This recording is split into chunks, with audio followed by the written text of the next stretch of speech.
Okay. Hello. I'm sitting in a field because I tried to go to work at the pub that I work at, and it didn't work. I didn't go. So it turns out that I actually didn't let anyone down because I wasn't supposed to be in anyway. So um, that's very nice. That really relieves a lot of the being a shit person, not just feeling like a shit person, but being a shit person. It's so pretty here. Okay, so this isn't about writing, but it's my life, and it's about the progress towards being able to be a writer, like having enough money to survive. Nah, like having enough money to submit to competitions, to have a regular kind of lifestyle where you have set hours for doing things. Like you wake up, you go to work, you come home, and then you have some hours, and then you have the weekend. Like, I'm ready for that now. I kind of wasn't for a long time, and I have a lot of like prejudices against like institutions, the working world, and being part of an institution that it's like I used to feel like they kind of own you, but actually that's not a thing. So yeah, so I've decided I'm going to spend the next couple of days um, sorting out CVs and like sending them off to recruitment agencies and getting into recruitment. And the reasons for that are so there's a card in the Keepers of the Light Oracle deck that talks about how your career can complement your purpose and not define it. I can't remember. I think it's Lady Portia. Or it might be, oh, it's the Divine Director. And it kind of, when I was thinking about this recruitment idea last night, it kind of that came into focus of like, well, that card came up, but the idea behind it came into focus for me. Like I understood it in a way that I haven't before. And it's that like a girl's got to eat. Nah, but it's more than that. That sounds negative. Like, if you choose to do something with your time that uses a bunch of other skills and like stretches out your brain, then that only helps as long as you also have the time, the physical time to sit with your notebook and put pen to paper. And something else that I've realised is that if the stress of worrying about money enters your life, it can, for me, it has really kind of overtaken a lot of the compartments of my brain and made them kind of useless. So I feel like it's going to be a really positive thing to like become a person who spends their time helping people find the right job. Like, that's a really nice thing to do, isn't it?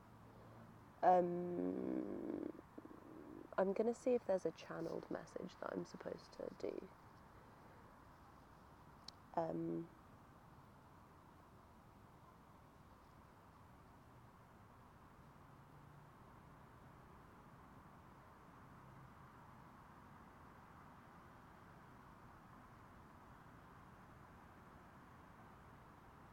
I'm good. Okay. As the hairs on your arm, you grow, and the hairs fall out. They grow and they fall out. But that doesn't mean that you don't have hair on your arm. I hope that made sense. He's saying, like, this is Metatron. He's saying, like what is having hair on your arm? What is a hairy arm, right? Like, you're constantly growing new hairs and releasing them, but in the end your arm looks the same. It's all growth and destruction in the positive sense. Destruction in the positive sense? Like, obviously, yeah.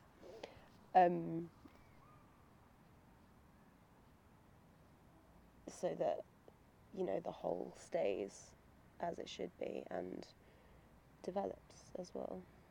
A human is supposed to develop. That was a good start to talking about channeling.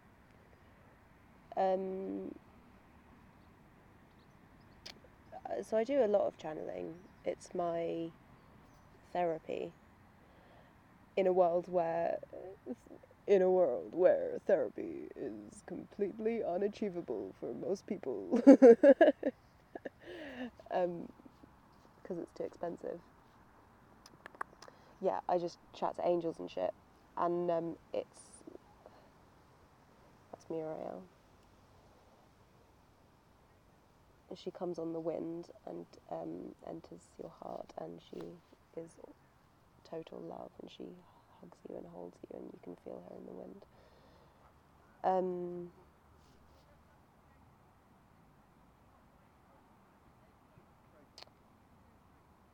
That for me is what writing is.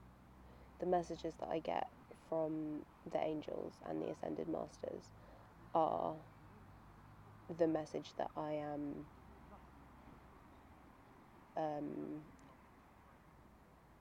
expressing in a human way, in a narrative way, in the stories that I write.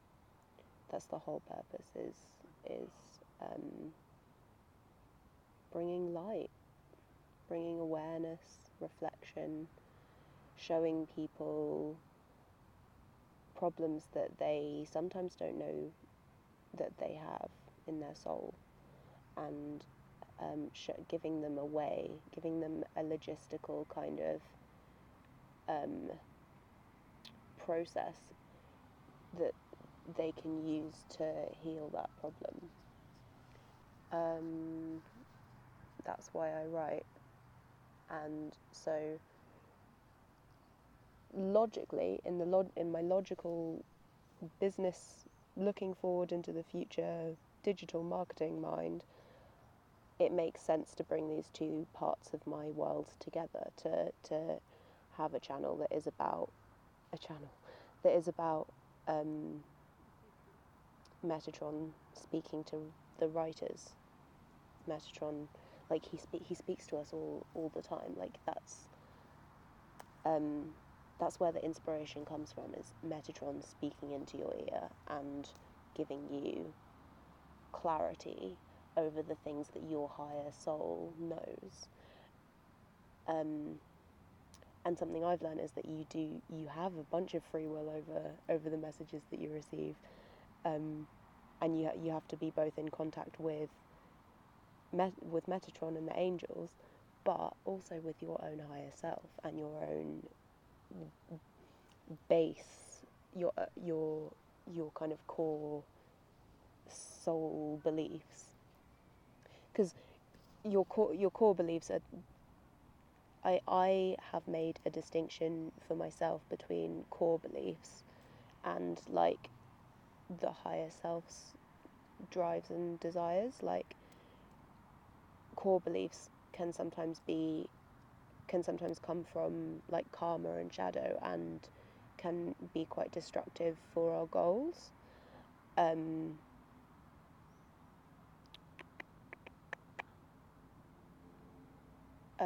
So point being is that, like, we all receive these messages, and then it's up to us how we craft it, what we do with it. And sometimes though, it isn't up to us how we craft it.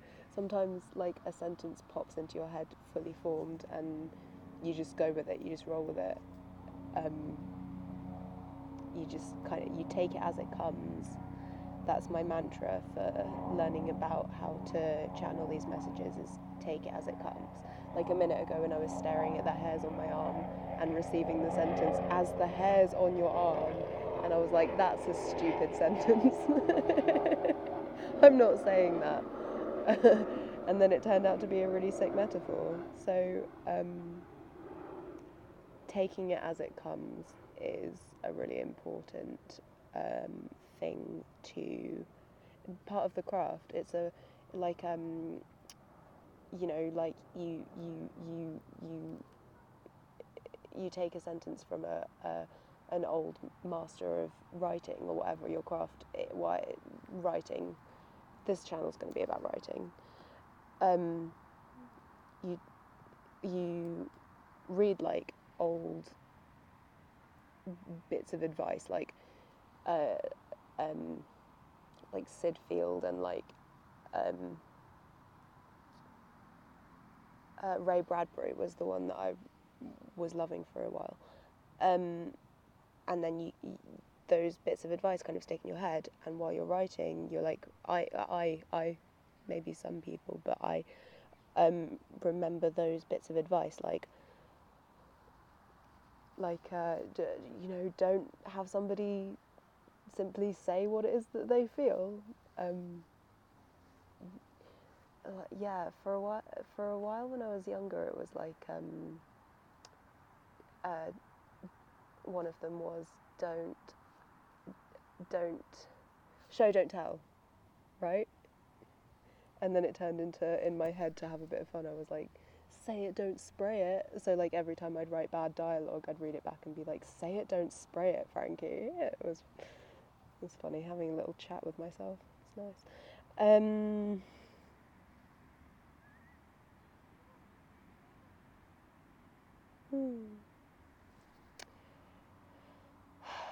12 minutes. 12:22, 12:23. Okay.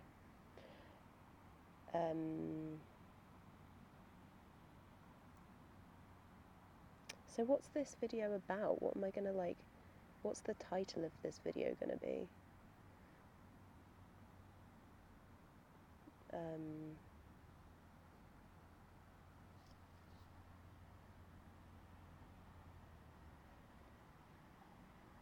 feel like I want to put the word Metatron in it. Like Metatron calls to writers, or like Metatron in a field, or Metatron in a field. Let's just call it that. Whatever. Yeah, it's fine. Metatron in a field. Okay. I am going to be, once this journey towards a new job is complete, or like once the next couple of stages of that are complete, like I'm going to update my CV and I'm going to send some emails to recruitment people. Once those things are done, I am going to do a video where I start writing the Christmas slug, which is really intimidating to me. I'm kind of freaked out. I have this feeling that it's not ready. I have this feeling that, but I've been told so many times that it is ready, that I just need to sit down, and I know that that's true. I know from experience that that's true, so I'm pretty sure I'm procrastinating. And I've been kind of trapped in this money anxiety and self-worth anxiety, and I've been learning stuff. I've been on a learning journey, and I need to get back to work. So that's what that's going to be. It's going to be Frankie starts writing the Christmas slug. God, the other thing, when I have a salaried job, I'm going to go to the dentist. I can't fucking wait. They are literally see-through. Oh God, I'm pretty sure they're just going to like rip out my jaw and put in plastic teeth. But then I also have this feeling that it's not going to be like that, and they're going to be like, oh, they're actually fine. Maybe I have to believe that in order to go to the dentist. Amanda Ellis said to wear gold this week, so I did. I was actually drawn to these earrings before I saw that Amanda Ellis video. They're lovely. My mum gave them to me. I love them. Going to see my mum next week, which is going to be a bit of a big deal because I haven't seen her in a while.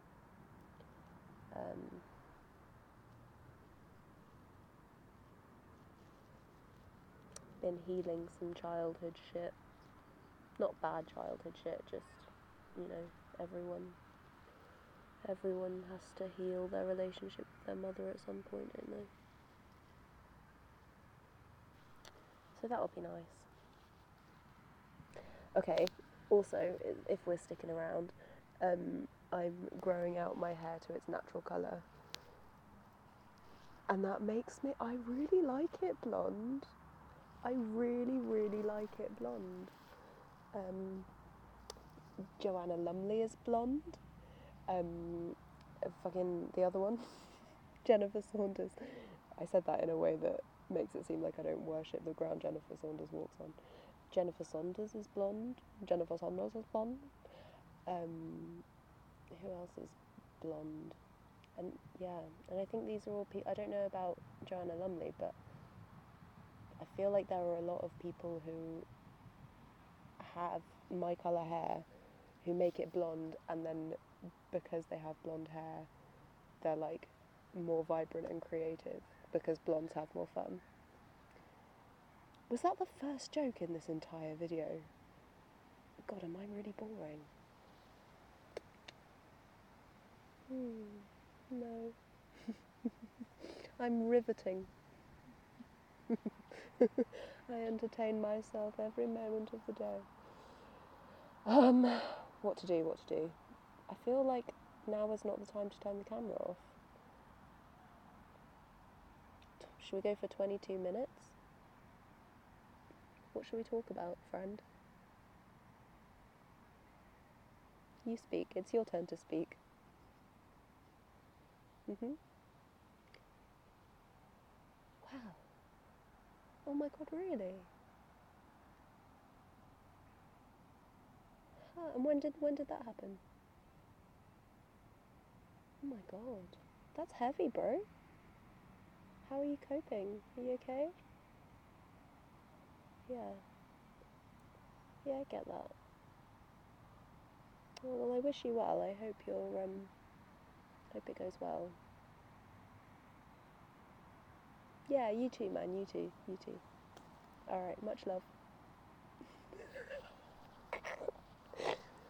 Thanks for that chat. I really needed that sense of connection. Ooh, she says as Muriel blows through the wind in her hair. Okay. This is where I live. This is my bed. Good night. Is it good night? Should I turn it off? I am the goddess of the ground.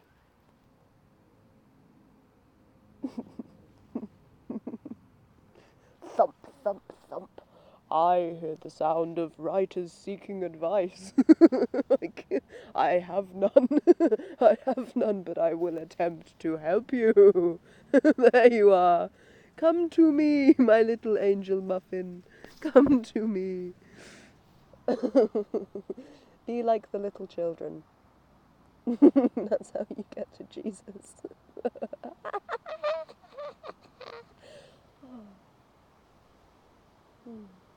Okay, I'm really going now. I have nothing else to say. Okay, maybe I do have something to say. Maybe that's why I'm being told not to.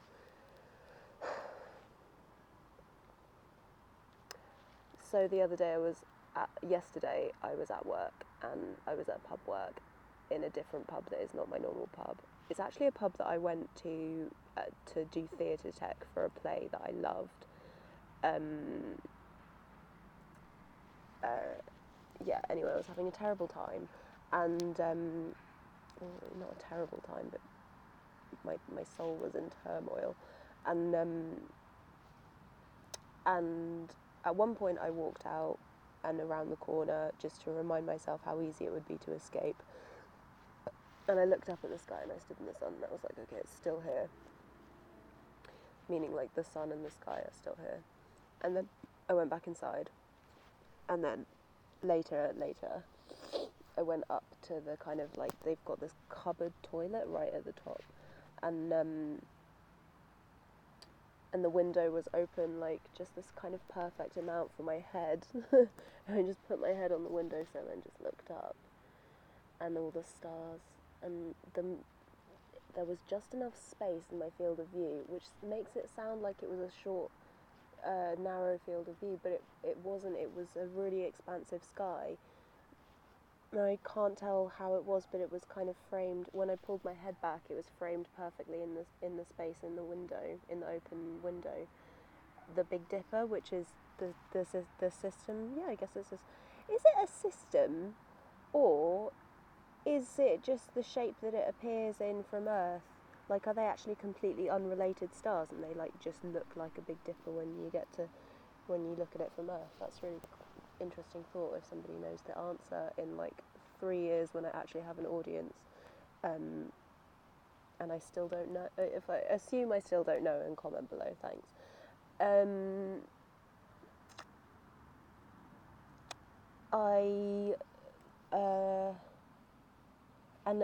the sentence came into my head as I was looking at the Big Dipper. It's 22. I thought, it's the same sky. It's the same sky. I was happy under this sky, and I can be happy under this sky again. I'm living in the same physical space.